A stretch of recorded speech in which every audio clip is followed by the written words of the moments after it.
who's listening today. Hey, Nikki. Hello. I have a special friend here. Nikki is a friend of mine, a personal friend of mine, really, really cool activist. And I invited Nikki today to be in part of the podcast because she has so many stories to tell and so many things what she saw already on the planet, what are happening. She wants to share with us. And it's really, really cool. There is written Bob Smith. This is not your name, right? No, it's not. It's just, when you try and make emails and you try and find a username for your email and everything is taken. So I'm just like, Bob Smith. Oh, okay. I'm Bob Smith. Yeah, nice. Well, this is Nikki Botha, and you're from South Africa. Nikki, can you tell us a little bit about yourself? Who are you? What are you doing? What? Who are you? What? I'm sure I wear many hats. I'm a vegan chef, international catering mostly. And then I also travel the world documenting animal abuse and exposing it. And I don't know, doing a lot of media for animals. So yeah, that's basically me in a nutshell. Vegan chef and documenter person. Documentary person. I never know how to call it neither, and I make a documentary right now, but I don't know the words. I just do it, right, like you. You did not learn to make documentaries, but you do it with your heart because you have the feeling that there is something you have to expose, right, to show the world what's happening. Do you want to tell us a little bit about the documentary you're working on right now? Well, it's a documentary that I've been trying to get off the ground for the last 3 years. It's about the fur industry. In 2018, I went to China and I spent just short of a month undercover as a fur buyer in China, investigating the fur trade. We went all over a lot of places in China. So we did a whole sort of round tour thing. It's not just like one specific area. We basically focus on the entire thing. And a lot of things have been exposed during the shooting and the investigation, because a lot of the footage that we took out undercover, and a lot of things have been exposed that I didn't know about. And I mean, I've been an activist for the last 15 years, and I really thought I knew everything there was to know about fur. But what you see on the internet is it's the tip of the iceberg. What's really going on is a completely different story. And there's a lot of what we uncovered that you can't find on the internet. And that is exactly what we're trying to expose through this documentary. But, making a documentary isn't easy. There's always a lot of money involved, a lot of people involved, storylines back and forth. And it doesn't happen in a week's time. These things take time. So I'm still hoping to find the funding, because I do think that this is a very important film to make, especially in the time of COVID, especially, with all the fur farms and everything shutting down all over the world because of the whole COVID thing. I think that it is now more than ever very, very important for people to know what the impact is of fur on the global population. Yeah, that's I think a really big thing to show, and it's amazing that you do that and that you work on it. And I know for myself, it's not easy to work on a cover, to film on a cover. I have done this as well with Sea Shepherd, with other organizations, and on my own. And I really have to say, this is not always just easy. Did you face some moments which have been quite tricky for you, like hard or even dangerous or something when you were filming on the cover? Okay, well, it depends on where you film on the cover. For instance, in China, it's dangerous, very, very, very dangerous, especially what we were doing. First of all, in order to get a journalism visa or permission to shoot, you have to have a certain visa, which the government must, there's a whole bunch of things. But the long and the short of it is, for our intents and purposes, we couldn't go in on a journalism visa because we were undercover. So we went in on a tourist visa. So if they found you in breach of a tourist visa, that's automatic 2-year jail term. No questions asked. Okay, so we risked that. The second thing that we risked is because we were spying on Chinese businesses, it could have been seen as anti-Chinese. Therefore, if they caught us, we could have gone to jail for a very long time, which most likely would mean they would disappear you, which means that nobody would ever see you again, nobody would know where you are, and you'd probably never see the outside of China again. Furthermore, we were dealing with wildlife traders, and that is kicking a hornet's nest. You're dealing with, when you're trying to prevent people from making a lot of money, especially when it's illegal, then you're putting yourself in danger. We came across a lot of illegal stuff being sold. At one point we thought that the police were in the hotel to come see us. I thought that was it. I was like, my heart, even if I think about it now, I'm getting goosebumps, but my heart was like beating out of my chest because I really thought my luck has finally run out. Because I do a lot of undercover investigations. And so far, touch wood, I've been very lucky. And when the police came to the hotel, I actually thought, because we were in possession of contraband, we were in possession of the pelt of an illegal, protected species in China, but we had to have it because we wanted to take that pelt to Europe for DNA testing and also as evidence. But and then we had to go to an embassy. For instance, the guy that I was with, he was a French guy, and we went, after we got this contraband, after we busted this illegal operation, we went to the French embassy to the legal attaché to find out, what do we do from here? And she was like, get out, it can't be here, leave it, get rid of it. And she says, when you leave here, you've got to be very careful, make sure you're not being followed, So even the French embassy was like, what? No, get out, we don't want it, kind of thing. Then we went to the South Africa, everything was filmed undercover. And then we went to the South African embassy, and the French embassy was like, if our French citizens are in trouble, we will help them, we will do whatever we can. So then we decided to go to the South African embassy, and I said, listen, it's a waste of time. The South African embassy is not going to help you. We're not going to find any help out of them. But for the sake of the film, let's go. So I had my undercover glasses on and undercover cameras and went in. And when we told the South African government about it, they're like, no, if you get arrested, you're on your own, we want nothing to do with you. And I said, but we have evidence of a crime, of Chinese laws being broken. Sorry, we can't do anything for you, you're on your own. Crazy. Then as we walked out, I turned around and I said to him, listen, just for the sake of interest, this conversation that we had is confidential, right? And I said, no, we have to report it to the Chinese authorities. My heart, I said to my friend, I said, you need to get out, now, let's go. So we had to get rid of the pelt. And so there's a lot of stressful, the entire thing was extremely stressful. It's not the same as if you had to go do it, for instance, in Canada, where, the laws are being followed and there's due process and justice. In China, if you break the law, it's tickets, and there's so much corruption on an authoritarian level that there's no justice. There's absolutely no justice. So it's different from doing it in China than, for instance, doing it in Canada, where China, the risk is constant, it's 24/7. Over and above that, I'm very, very sad to report that not only, did I have to keep my composure the whole time, I can't flinch when an animal is in trouble or an animal is being killed or whatever. It's completely, I need to remain neutral because I can't give my cover away. So during the stress of having to keep my cover, having to keep my composure, being vigilant about, the secret police following us and everything, I also had to suffer the constant verbal abuse from the activists that I was with. It was just constantly breaking me down, a constant gaslighting, making me feel like I have absolutely no worth, that I'm done, and constantly being told how poor I am and things like that. So, over and above the stressful situation, I also had to deal with an abusive documentary partner who then at the end stole my work and claimed it as his own. So there's all these things that I had to contend with. So the first one was by far for me the most difficult one, but I also feel that for me it was the most important. At this point, I've been doing this for quite a number of years. It's never easy seeing animal abuse. Like if I go to the Gadhimai Festival and they decapitate a calf right in front of me, it's never an easy thing to see. But when they kill the dolphins in front of you, that you've been through that. It is really not easy to see. But you do, I think it helps knowing that you are there for a specific purpose. It's not about you. This is bigger than you. And it helps to have a camera between you, and even if it's an undercover camera, it's a sort of a mental barrier between you and the cruelty that you see. So, it's never easy, but you learn how to do the job to a certain degree by not, overreacting and, giving your position away. Or a bigger purpose as well. I mean, in the end, like you say, you have to witness how an animal is getting killed, which is crazy, and it's never beautiful to see. It's always like heartbreaking.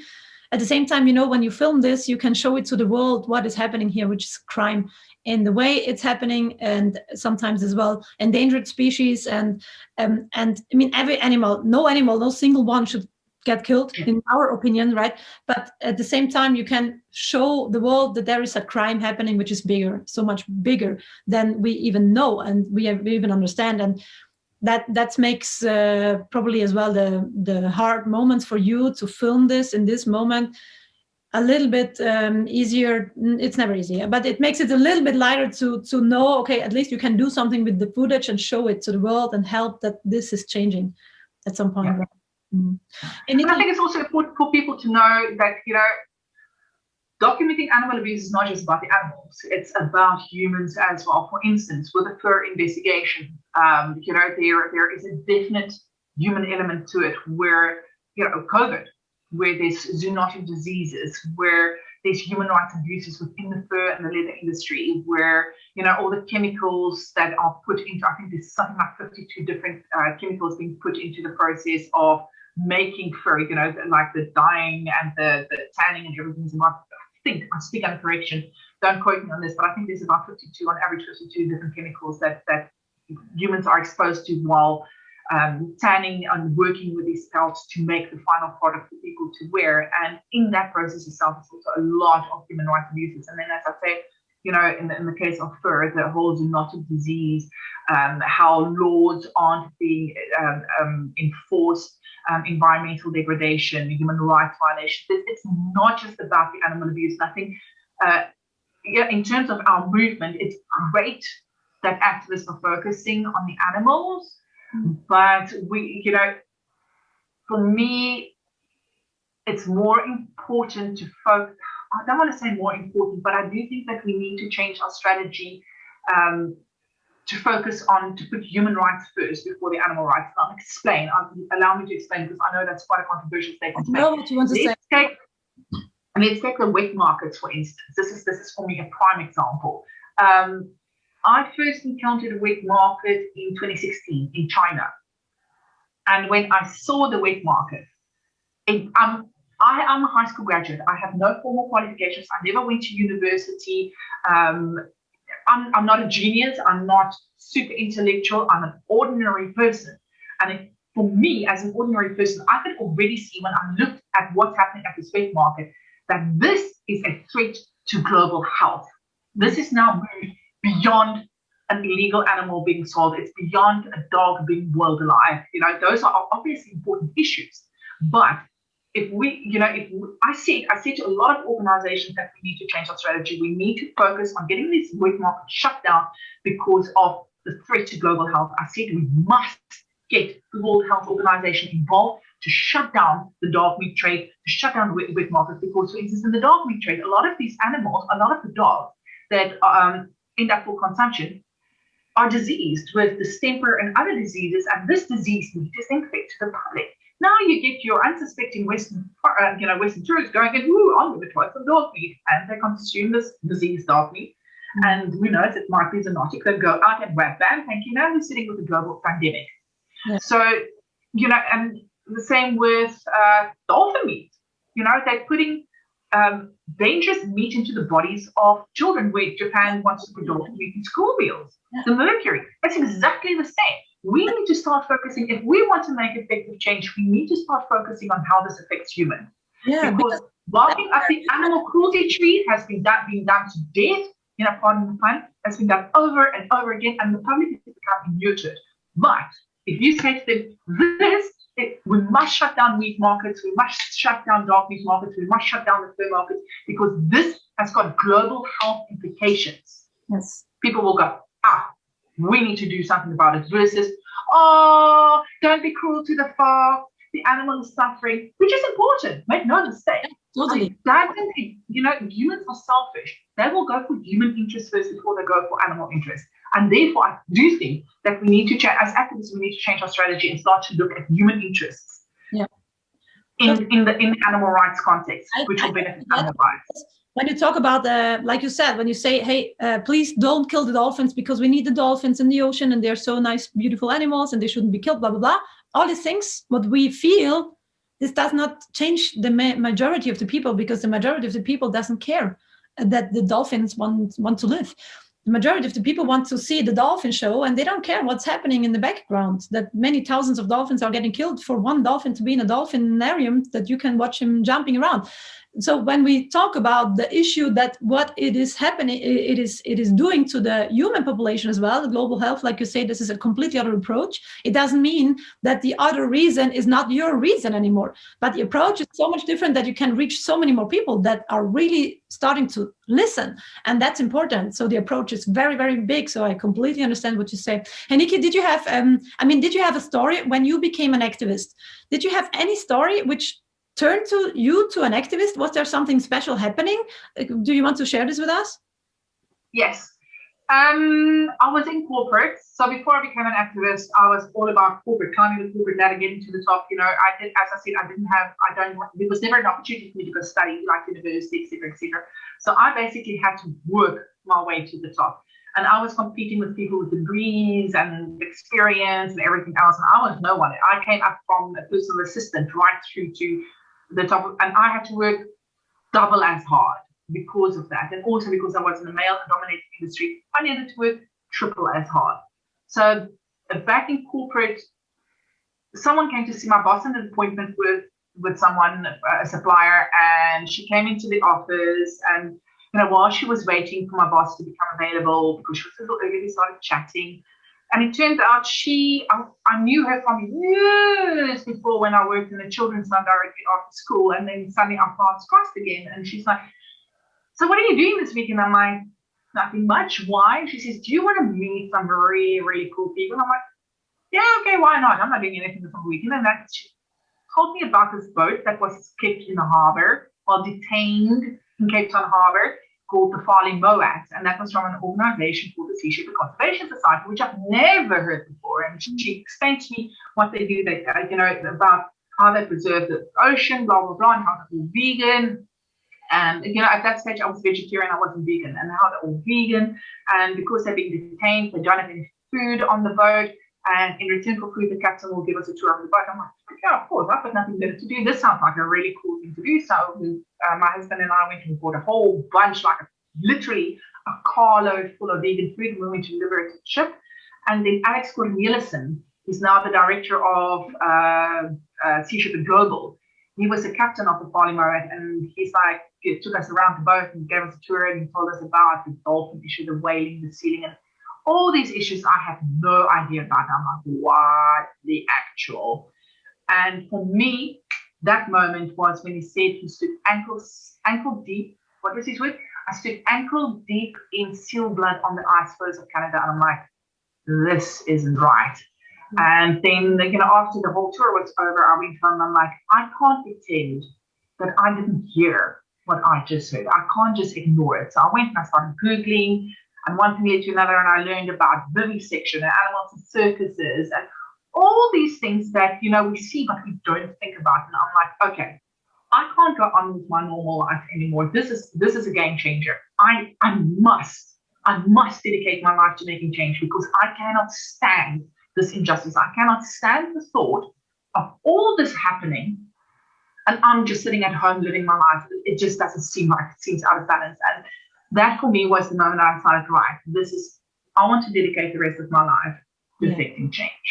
That's amazing, because I think that's the thing for me. It was as well one story, right? One moment which changed my life. It was a fish that I saved from a ghost net. And in the end, he came back and swam with me and looked into my eyes. And I really, this was this moment of connection, and this moment where I started to think the first time about what the fuck is happening here? What are we doing? What are we people doing to the planet without thinking 1 second about the consequences? And I think this is the emotional thing what we sometimes have, and we forgot it. We lost it for many, many years. We just cut our connection.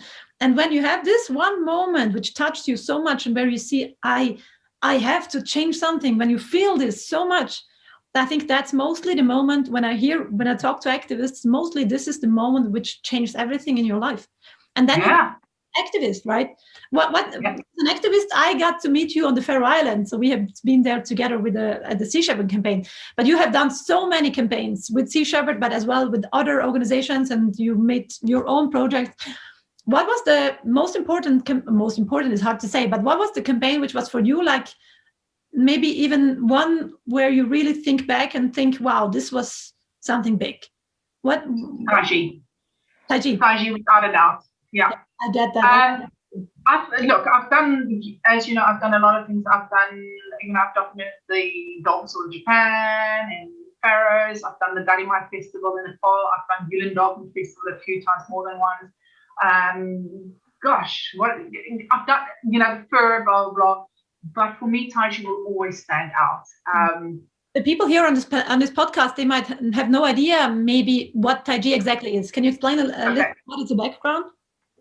Taiji is a tiny little coastal town in Japan that was made famous by an award-winning documentary, rightly so, called The Cove. And basically what The Cove is all about, it documented the Dolphin Hunt, which happens annually in Japan. So for 6 months of the year, from September to end of February, beginning September to end of February, you have a small group of hunters. They've got 12 boats. We call them banger boats because they've got these poles that go down into the water, which the fishermen bang on to create an acoustic wall to herd the dolphins into a bay where they slaughter them. So it's 12 of these boats that go out every morning, weather permitted, from 1st of September to the end of February, and they hunt dolphins. And then when they find a pot of dolphins, they herd by banging and interfering with the acoustics, and they herd these dolphins, the pot of dolphins, into a cove where they can't escape. They then net it off. They then look for dolphins for captivity. So they take some of these wild dolphins captive, and then they get thrown in pens, and then they get sold all over the world into the captive trade. And those who aren't chosen for captivity are then slaughtered for babies as well, calves as well. There's no value in life over there. But anyway, so these animals then end up on dinner plates all over Japan, and to the degree that the Japanese government wants to put dolphin meat into school lunches in Japan, which of course is worrisome because of mercury levels and all the health implications of eating dolphin meat. So that's basically what's happening in Taiji. And Taiji wasn't really my first time documenting. My first time documenting or going on a campaign or assignment was Namibian seal hunt. I think I did that 2011.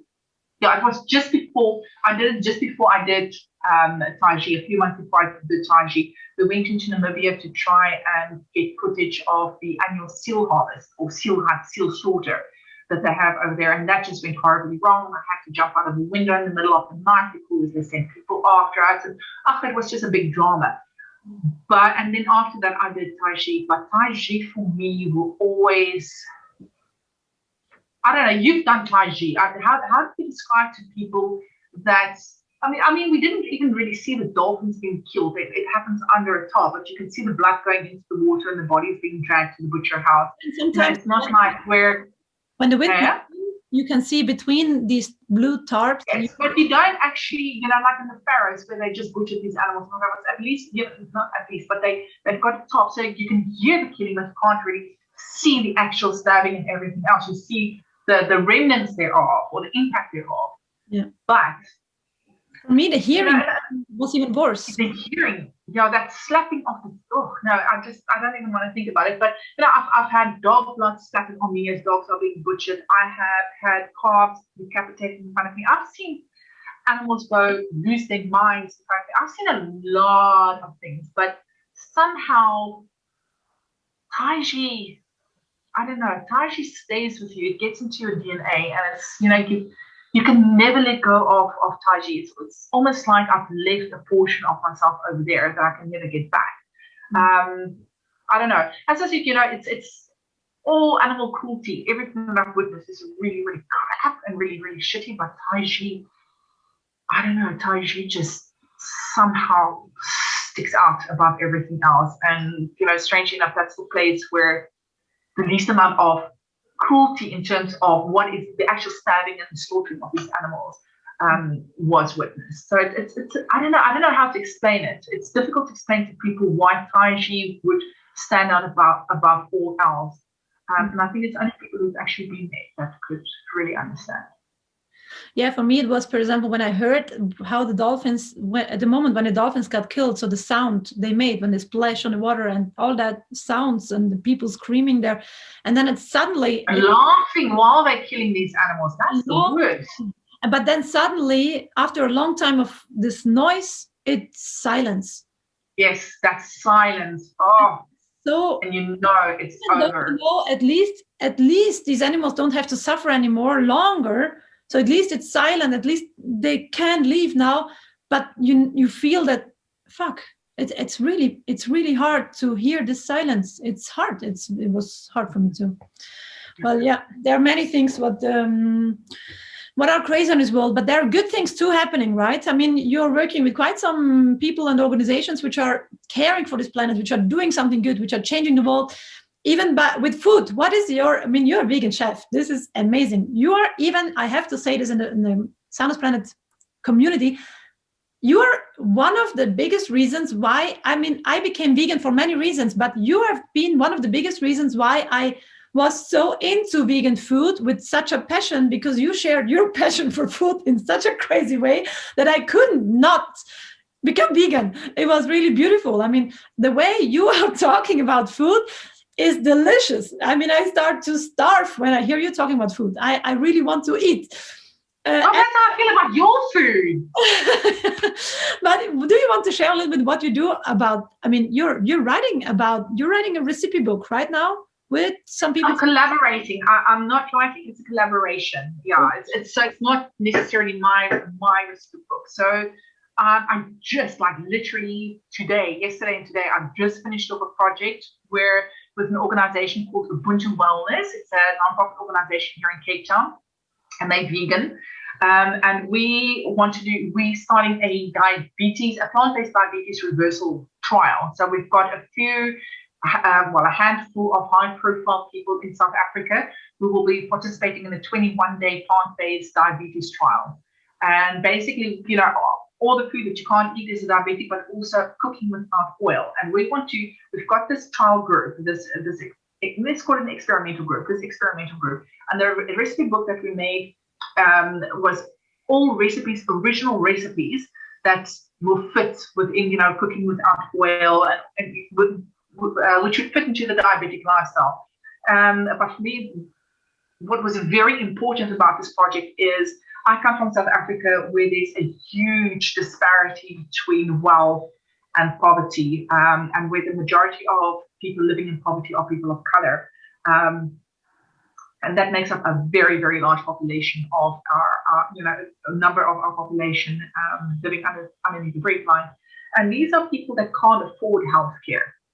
So, they can't afford to be, apparently they can't afford to be healthy, because veganism is so expensive and elitist. And we want to bring back the sort of whole African cuisine, the celebration of plant-based and African cuisine, because, something that I personally believe, okay, and this is not the opinion of the organization, this is my opinion, is that eating meat is a relic of colonialism. Because if you look at our indigenous people, or even indigenous people worldwide, meat consumption wasn't a regular thing. It wasn't done on a daily basis. In African culture, animals were revered because they were used as currency. So an animal was only ever slaughtered for ceremonial purposes, like a wedding or a coming of age or a funeral or whatever. Meat wasn't consumed breakfast, dinner, lunch, and in between. Come the white people into Africa, they colonialize Africa, and suddenly it's all potatoes and meat, chicken, meat, potatoes, chicken, very, very unhealthy. So we're keeping a large portion of South African population very unhealthy.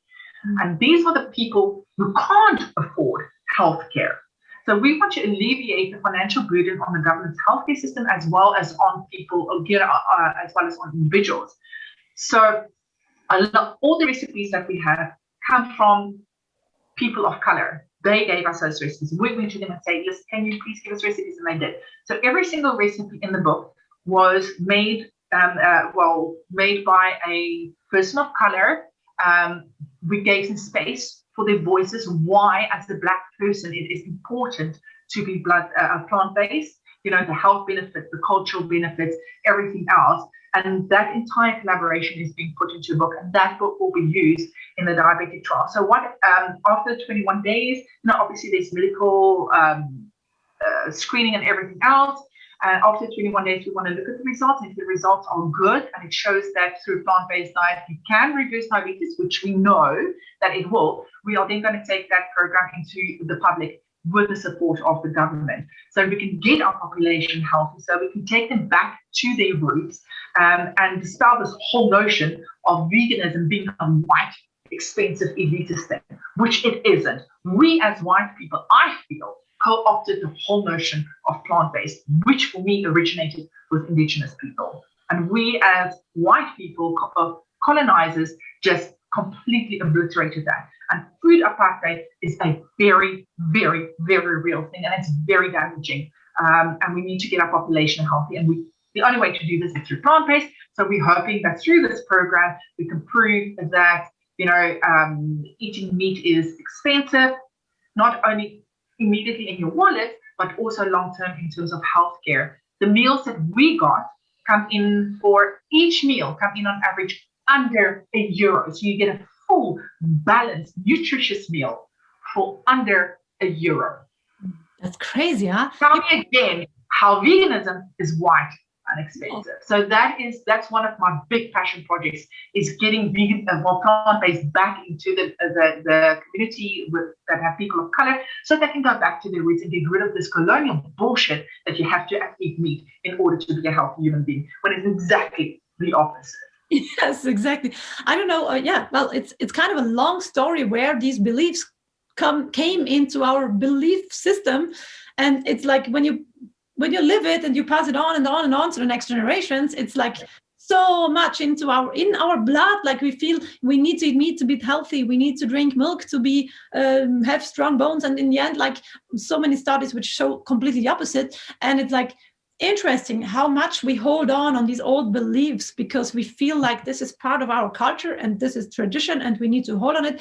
Tradition is a big word, huh? I mean, there are beautiful traditions on this world. There are beautiful ones, and hold on them, but there are so shitty traditions too. And if traditions from the past are stealing the future of our children, then I think it's that is the moment when we should let go of them. And I think that we really have to start to consider this, that a lot of traditions are just killing and destroying this planet. And I think it's more important to think about that, what we are doing out there to the planet, than to really be stubborn and hold on these traditions. But it's a big thing. Tradition is quite a big thing. Yeah. Especially in African culture, or indigenous cultures, their whole traditional culture is very dear because it's part of their identity. But I also think that, you have a choice at the end of the day. Traditional culture is fine. I have no problem with it.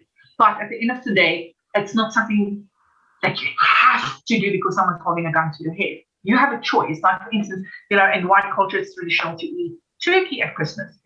I choose, even though it's part of my traditional culture, call it whatever it is that you want. I choose not to partake in that. I don't have to because it's culture and tradition. I have a choice. And a lot of people fall back on that excuse of, tradition, it's culture, to give themselves an out, to stay in their comfort zone, to continue that cycle of what they used to, eating animals and staying unhealthy. And I think the best way to actually change people's minds is to show them. So here's your recipe for 21 days. Tell me how you feel after this. You feel good? Great. We've shown you. I can tell you, hey, Maggie, you must stop eating meat because it's unhealthy. It causes blah, blah, blah, blah, blah, blah, blah. I would probably... Yeah, okay. In the one ear, out the other. But if I showed you, Maggie, how do you feel after 21 days? And said, I've never felt better. I've shown you the chances of you sticking to your new habits will be far greater a success than me telling you, Maggie, you need to stop eating meat because it's unhealthy, it ruins the environment, and it's cruel to animals. Exactly. Hey, Yeah, exactly, totally. So this is again the same thing like we talked before. It needs a different approach, right? It's awesome. Yeah. Really important. Hey, when we talk about recipes, do you want to share one recipe with the community? And so we put it in the show notes. One of your recipes, whatever. Yes, I can give you. I've got two very nice recipes. The one is an African peanuts and bean. I do a peanut and tofu. So it's as long as a protein like a bean or a tofu, but it's basically spinach in a peanut sauce with tofu or beans that you then serve on rice.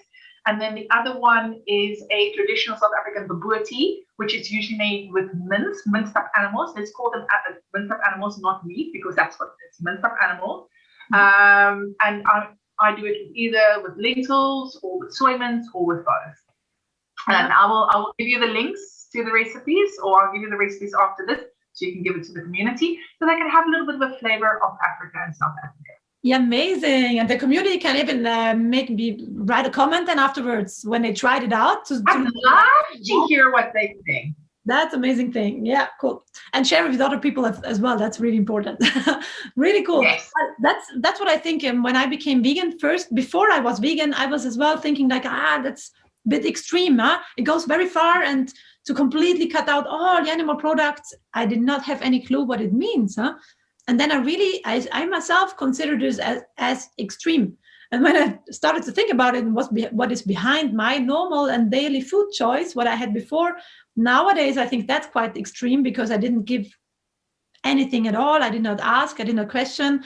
Now I know what is behind and how many things are connected to how the world looks like and what we do to animals and to living beings and how we treat them. And then I think really this is kind of extreme not to think about it.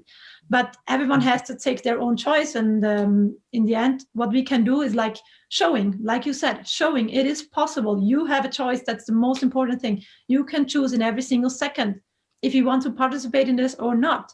But in order to choose, you need to first see. You need to start to feel and to understand and to listen. If we are blocking ourselves, we can't, because then we always take the choices from our surroundings because we just follow blind. But we need to open ourselves to ask questions, to look behind the scenes and to get the knowledge about the background and all these things. And then we can choose. It's also about, I always say to people, if you look at I want to say normal eating, the eating of animals, what the larger public does, that's what I mean by normal. It's a product of violence. Everybody always tells you, you are what you eat. Great. I believe that as well. If you eat healthy, you are healthy. Now, follow this reasoning. What is a dead animal? A piece of meat is a dead animal. How did that animal get dead? Through violence, exploitation, torture, pain, and suffering. Guess what you are putting in your body? Those 5 elements. If we are what we eat, and we are consuming products of violence, exploitation, is it anyone that, number one, that our bodies react violently with things like diabetes, clogged arteries, heart diseases, and the list goes on. And B, whether, our spiritual health and the way that we act towards others. The way we treat animals is scientifically used as a precursor for future crime. Like, for instance, the FBI, when they look at criminal trends or, serial killers and things like that, the first thing they ask is, one of the first things to look at is, did the person at any point torture and abuse animals? If you look at domestic violence situations, very often it's the animal first that gets it before the woman and the children gets it. So not only is our body reacting violently in terms of the diseases because we're putting that product into our body, but that also manifests in our behavior. We are normalizing violence simply by putting the wrong product at the end of our fork. Yeah. So here we have a fork with a piece of meat, consuming it that moment. Babies, let's look at babies. Babies, for instance, they're born vegan. I'd say vegan, mother's milk, yeah. But once they start weaning, we are the first, the parent is the first person to give the child an animal product to eat. They're not born immediately coming out of the womb starting to chow on the mother's boob. You know what I mean? They don't start grabbing, eating the mother's boob, the flesh, and they're drinking the milk. So then we start them off on vegetables, pureed vegetables. and then eventually graduates to meat. But the moment you feed your child an animal product, you are normalizing violence. And that is the kind of adult that you then send into the world. Somebody who thinks violence is normalized, somebody who eats and consumes a product of violence, and that thing manifests in the behavior towards others. I really do believe, Maggie, I really do believe that if everybody goes vegan, that the crime rate and the violence rate will drop. Crazy. Absolutely, without a doubt. I mean, I would love for studies to be done about that. You know, take a community that was ravaged with crime, put them on a vegan diet for a year, and then look at the crime trends. Yeah, I think so. It's based on empathy. It's like and also, you know, this is another way that human rights and animal rights intersect. If we look at seal clubbing, for instance, in Namibia, you know, the people who are actually clubbing these baby seals to death are indigent people who get paid below the breadline per day. So it's not easy to club a baby, take a piece of plank and hit a baby seal to death while the mother, it's traumatic. They don't get any counseling, okay? That then, you know, this trauma leads to substance abuse. Substance abuse leads to violence in the community, you know, at home. Violence in the community is broader, and that spills over and makes the community unhealthy. Yeah. Right? If those people went and they farmed rather, they farmed spinach, they work on plants the whole day, and they go home, I don't think they would, you know, obviously now, you know, afterwards it's difficult to get rid of an addiction like alcoholism, but if that was never there, if it was never a case of I never clubbed the baby seal to death, therefore I don't have PTSD, therefore I don't do substance abuse. If it was a case of right from the start of I'm growing spinach and basil and apples, I think, I'm not saying that it will completely eradicate, you know, human violence upon human violence, but I do think that the instances will go down. And with eating plant-based, you might go vegan or plant-based for your health or the environment, but one thing leads to another. You start to learn a lot more about why it is that to the environment or your health, what have you. And it starts to think, you know what, I won't go to an animal circus, or I think I won't buy fur anymore. That kind of thing. It's sort of a ripple effect. So even though you go plant-based for your health or for the environment, eventually it then goes into a vegan lifestyle. You know, for me, there's a difference between plant-based and vegan. Vegan is an entire philosophy. You know, plant-based does not necessarily help dolphins in dolphinariums or backyard breeders or so. That's more veganism. But I do believe that plant-based can eventually go into veganism, and that can then help lower the violence in communities. Yeah. There's another thing. You know, just another point here is there was a study done. I got it somewhere on one of my laptops. A study done where they opened slaughterhouses in a community, and from the start of the slaughterhouses, crime steadily started to increase. So the mere presence of an abattoir in a community can push up violence and crime. Yeah, I totally agree with you. Mere presence. Yeah. I want to see that same kind of violence in the community with an edible garden. Yeah, exactly. You know what I mean? Yeah, completely. I totally. So that's again how veganism and human rights intersect. So many points where they intersect. We can go on with this conversation for a week and not even reach the tip of the iceberg. Yeah, I mean, I could talk to you anyway for a week without stopping because we have so many things. Right? Yeah, it's completely, it's crazy. But we have to come a little bit slower to the end of this podcast today. We will maybe make another one another time. But yes. It would be amazing. But I love talking to you. What? I love talking to you. Me too. To you, not to myself. I have a question for you. First of all, when some people say, you will probably know this sentence, for sure you know that sentence. I hear it many times, not so much anymore like at the beginning when I turned into an activist, but many people say all the time, hey, you can't make a difference. Just because you change something, it doesn't change anything. And you alone, but you won't change the world. What do you say to the people who say this? What is your answer? Is already like this. Change. Okay. Change was always started by someone. Change always starts with someone. Further to that, if we look at all the historical changes in history, it's started by one person who grew into movement. If we look at Jesus, Jesus was one person. If we look at Hitler, it's not a positive thing, but it's an example. One person. If we look at Gandhi, one person. If we look at all the historical people, it might have been a movement, but it started with one. Mm. Yeah. And none of those people were born under like stars that were stroked by the hands of virgins. They're all normal people. Normal people who at birth didn't know that was going to be their destiny. So why not you? What makes you so special that you're that unspecial? Yes. Nice. That's a good one. That's a good one. Yeah, totally. I mean, well, I'm working on my documentary too. It's about hope. And it's trying to show hope from different perspectives, even when you lose it, what happens when you lose hope, and how can you find it? How can you be part of it? How can you be hope?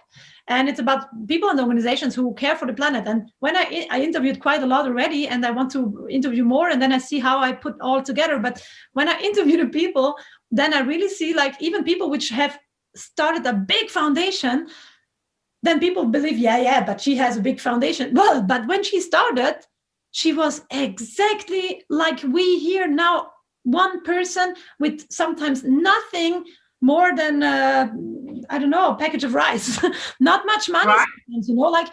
But the heart was so big, burning for something and for change to come and to be the change that these people started. Yeah. And they created something really big at some point, but sometimes something small, and they keep on going with the small way. Doesn't matter, but the change is your choice. And that's what I really want to show with this movie. Yeah, you don't have to make a big organization, but you can choose if you want to be part of this or this. It's your choice. It's up to you. And yeah, that's an amazing answer. Thank you, Nikki. And I think, thank you. Well, the last question for today for this podcast is, if you can, you have the possibility now to reach all the SANUSPLANET community with your message, the biggest message you want to share right now in this moment, what would it be in 2-3 sentences? What is your heart telling us right now? Stop lying to yourself. Stop lying to yourself that you can't go vegan. Stop lying to yourself that you can't make change. Stop lying to yourself that you're not worthy. Stop lying to yourself. That for me is the most important message. Doesn't matter whether it is environmentalism or human rights or animal rights or personal mental health. Stop lying to yourself. Stop making excuses to keep you in your comfort zone. Yes, that's good. Going out of the comfort zone is a beautiful thing. I mean, it might be. Oh man, that's where all the adventure is. What? That's where life starts, man. What? I think so too. I mean, if people never want to have any change and experience any change, then they should think about, will I stay forever exactly how it is right now? Wouldn't it be boring at some point? Go out of it. I feel such tremendous pity and sorrow for people who say, well, this is my little comfort zone, I'm going to stick in it. You're wasting your life. Outside of that comfort zone is where all the magic is. It might seem daunting because you don't know what it is, and people naturally fear that which they don't know. But man, you take that first leap, babe, it's the best roller coaster ride you will ever get to go on. Yeah. Really, it has changed my life in so many ways that I stopped counting. It changed me as a person, and I really, really like who I am as a person today. Yeah. Yes, I'm my baby. I say that and she comes in going, meow. Yes, I think she likes you too, how you are the person you are today. Well, no, you're not going to step on the keyboard, Mama. Thank you, Nikki. No, she wants to talk on the computer. Thank you, Nikki, so much for sharing everything you shared with us today. Thank you for all the work you do. Is there a way that we can put some stuff in the show notes, how people can support as well your project or something what you are working on or some organization you are working with? if you want, send us all the links. We will put everything you want in the show notes, and as well the recipe, the vegan recipes you want to share. That's really cool. And is there something I forgot? Is there anything you want to still tell us? A story, something I did not ask? No, and you want to know why? Because that just means if there is something, you have to ask me to talk to you again. Nice. Yeah, we will definitely meet again. Hey, I really can't wait to meet you again. And I want to thank you so much and say from the SANUSPLANET community, thank you for everything you do. It's amazing, and go on with it. And yeah, you're amazing, Nikki. Thank you so much. Not as amazing as you. Nikki, bye. Have a great day. Lots of love to you, Maggie, and thank you for having me. And let's do this again because I love talking to you. Yeah, it's awesome. And thank you, SANUSPLANET community, for listening. Thank you all. Yes. Today. Yes. Thanks, Max. Bye-bye.